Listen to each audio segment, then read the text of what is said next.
해저 이만리, 줄 베렌글, 에두아르 리우 외 그림, 김주경 옮김. 해저 이만리 1부 3장 주인님 뜻대로 하세요. J.B. 홉슨의 편지를 받기 3초 전까지만 해도 나는 북서쪽 백기를 탐험해 볼 생각이나 일각고리를 쫓아갈 마음 같은 건 전혀 없었다. 그런데 해군 장관의 편지를 읽은 지 3초 만에 나는 내 소명을 깨닫게 되었다. 이제 내 생의 유일한 목표는 사람들을 불안에 떨게 하는 괴물을 처치하는 것이었다. 사실 나는 힘든 여행에서 돌아온 지 얼마 안 돼서 몹시 지쳐있던 터라 좀 쉬고 싶었다. 오직 내 나라, 내 친구들, 식물원에 있는 나의 작은 숙소, 내가 무척이나 아끼고 귀하고 소중한 수집품들을 다시 보고 싶은 생각밖에 없었다. 그러나 이제는 이런 것들을 모두 포함해 그 어떤 것도 나를 막을 수 없었다. 나는 피로도, 친구도, 수집품도 모두 잊었다. 그리고 더 생각할 필요도 없이 미국 정부의 제안을 받아들였다. 난 이렇게 생각했다. 모든 길은 유럽으로 통하게 되어 있잖아. 일각고리는 친절하게도 나를 프랑스 해안 쪽으로 데려다 줄 거야. 나를 위해서 유럽 근처 바다에 붙잡혀 줄지는 모르는 일이지. 녀석의 상하 미늘창을 50cm라도 자연사 박물관에 갖다 놓으면 좋겠군. 하지만 그때까지는 태평양 북쪽의 일각고리를 찾아 헤매야 할 것이다. 그것은 곧 프랑스 쪽과는 정반대 방향으로 가야 한다는 뜻이다. 나는 다급한 목소리로 콩새유를 불렀다. 콩새유! 콩새유는 내 하인이다. 내가 여행할 때마다 항상 동행하는 충실한 청년이다. 나는 플렁드르 출신의 이 선량한 소년을 매우 좋아했고 그도 내 이런 마음에 충성으로 보답했다. 그는 침착한 성품을 타고난 데다 원칙을 잘 지키고 성실했으며 모든 일에 열심이었다. 또 웬만한 일에는 놀라는 법이 없고 조언이라는 뜻의 이름을 가졌음에도 불구하고 누군가 부탁하지 않는 한 조언하는 법도 없었다. 식물원이라는 작은 세계에서 학자들과 자주 만나보니 콩새유도 나름 상당한 지식을 갖게 되었다. 그는 박물학 중에서도 동식물의 분류를 매우 정통된 전문가가 되어서 고개사처럼 빈척하게 문, 군, 강, 아강, 목, 과, 속, 아속, 종과 변종 사이를 자유롭게 돌아다녔다. 그러나 그의 능력은 거기까지다. 콩새유는 분류를 삶처럼 익숙하게 해냈지만 그것에 대한 깊은 지식은 없었다. 말하자면 분류에 대한 이론에는 맞지만 실질적인 것은 거의 알지 못한다. 내가 생각하기로는 그는 아마 향유고래와 보통고래도 구분하지 못할 것이다.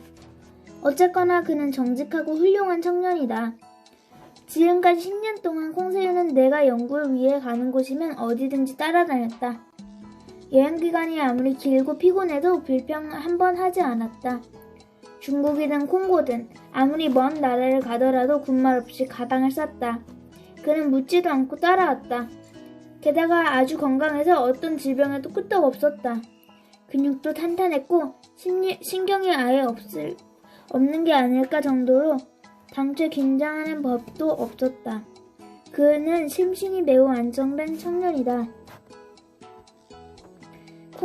그때 콩새우는 30살이었다. 그의 나이와 내 나이의 비율이 15대 20이었으니 굳이 말하자면 나는 그때 40살이었다. 콩새우의 단점을 일부러 찾자면 딱 한 가지가 있다. 지독한 형식주의자여서 내게 말할 때도 꼭 3인칭을 써야 한다는 것이다. 예를 들어 내게 식사하세요 하면 될 것을 우리 주인님께서 식사하시면 좋을 텐데요 하는 식이어서 어떨 땐 짜증이 날 정도다. 나는 들뜬 마음으로 출발 준비를 하면서 다시 한번 콩새우를 불렀다. 콩새우! 확실히 나는 이 헌신적인 청년을 신뢰했다. 평소 같았으면 그에게 여행을 따라갈 건지 말 건지 굳이 묻지 않았을 것이다. 하지만 이번 여행은 기간이 얼마나 길어질지도 알 수 없고 순양함을 조각배처럼 실물시킬 수 있는 괴물을 쫓아다니는 위험 천만한 여행이다. 그러니 제 아무리 의연한 남자라도 한 번쯤 생각해 볼 일일 것이다. 콩새우는 과연 뭐라고 할까? 나는 세 번째로 목청을 높였다. 콩새우! 드디어 콩새우가 나타났다. 주인님께서 저를 부르신 걸까요? 불렀네. 여행 준비를 해주게. 2시간 안에 떠날 거니까. 콩새우가 조용히 대답했다. 주인님 뜻대로 하겠습니다.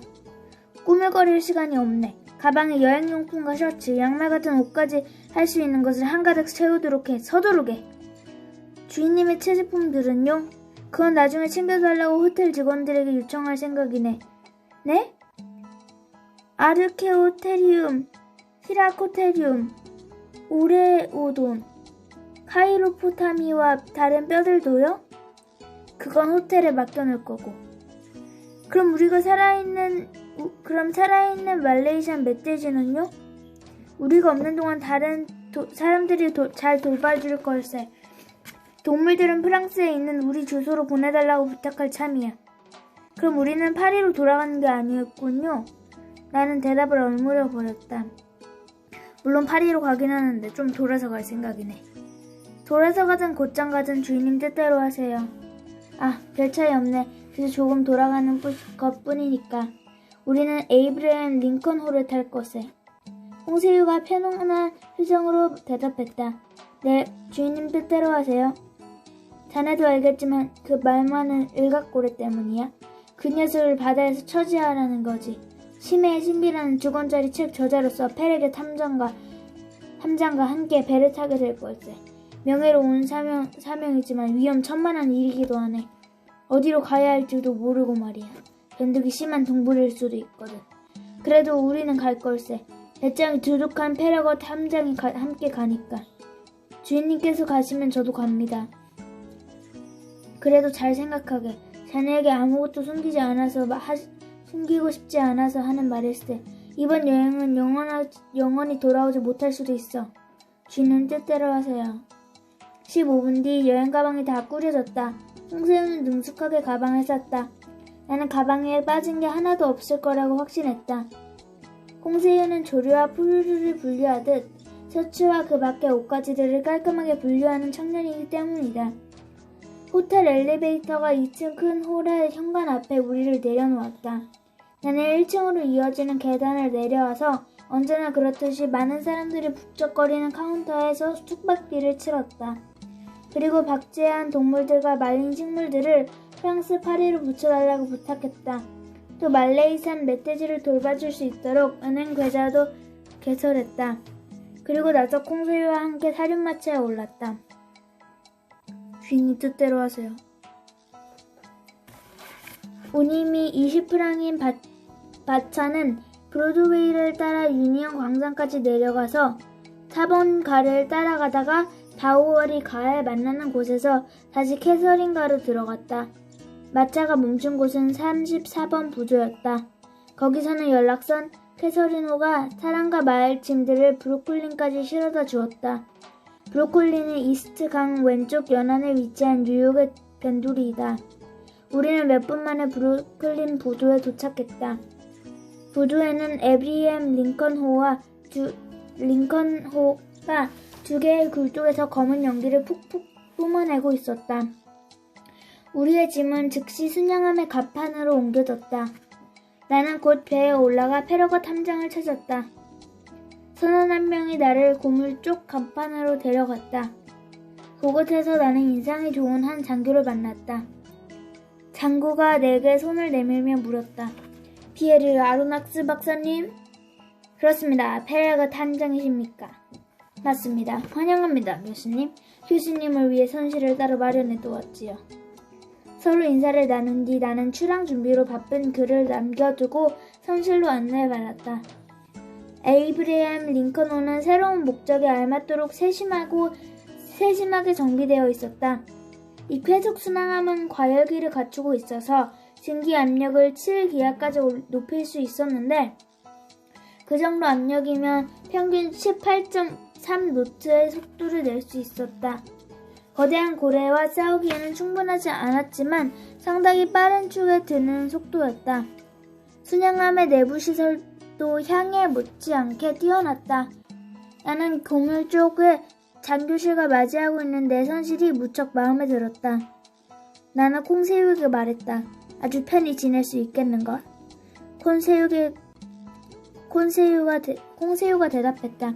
이렇게 말하면 주인님께 실례될지도 모르겠지만 쇠고등의 껍데기에 사는 소라게처럼 편안하겠어요. 나는 콩새우가 짐을 정리할 동안 출항 준비를 하는 것을 보려고 갑판으로 올라갔다. 페러거 탐정의 에이브리엄 링컨호를 브루클린 보조에 묶어 두고 있는 마지막 밧줄을 풀라고 명령했다. 15분만 늦었어도 순양함은 나를 태우지 않고 떠나버렸을 것이다. 하마터면 이 특별하고 초자연적이며 신비로운 원정을 놓칠 뻔했다. 거짓 없는 사실임에도 불구하고 많은 사람들이 결코 믿지 못할 이 놀라운 원정을. 페러거 탐정은 한 시간도 지체하지 않고 한시 앞이 괴물이 기다리는 바다로 나가고 싶어 했다.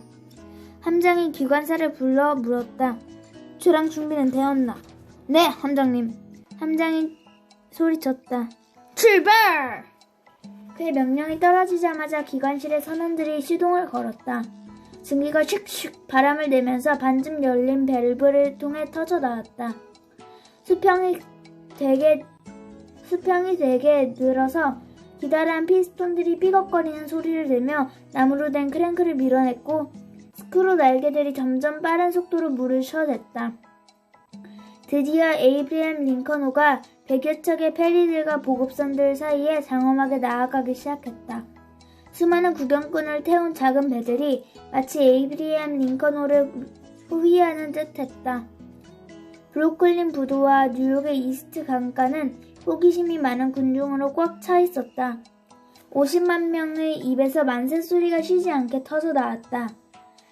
수천 개의 손수건이 빽빽한 군중의 머리 위로 휘날렸고 그 환송 인사는 에이브리엄 링컨호가 뉴욕시의 긴 반도에서 허드슨 강 입구에 이를 때까지 계속되었다. 순양한 별장들이 쭉 늘어선 허드슨 강의 아름다운 오른쪽 강가. 말하자면 뉴저지 연안을 따라가다가 대포를 쏘며 환송하는 요새들 사이를 지나갔다. 에이브리엄 링컨호는 미국 국기를 3번 올렸다 내렸다 하는 것으로 그들의 인사에 답례했다. 그 국기에 그려진 별 37개의 별이 깃도대에 깃대 위에서 반짝거렸다. 배는 샌디호 끝에서 안쪽으로 휘어진 다음 100개의 표시를 한 수로를 지나가기 위해 속도를 늦추고 좁은 모래톱 사이를 스치듯이 지나갔다. 모래 언덕 위에는 수천 명의 구경꾼들이 또 한 번 박수와 환호로 우리를 환송했다. 보급선들과 페리들이 계속 순양함을 따라왔다.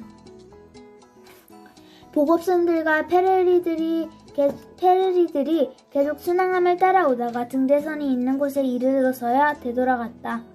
등대선에서 신호등 2개가 뉴욕항을 들어가는 수로를 알려주었다. 세시를 알리는 소리가 들렸다. 수로 안내인이 보트로 내려가서 순풍을 받으며 그를 기다리고 있던 작은 범선에 올라탔다. 보일러 화력이 더 세졌고 스크루의 날개들이 더 빠르게 물결을 때렸다. 순양함은 롱섬의 나지막한 해변을 따라갔다. 저녁 8시가 되어 북서쪽에 있는 파이어 섬의 불빛이 시야에서 사라질 즈음 에이브리엄 링컨호는 어두운 대서양 바다 위를 전속력으로 달리고 있었다.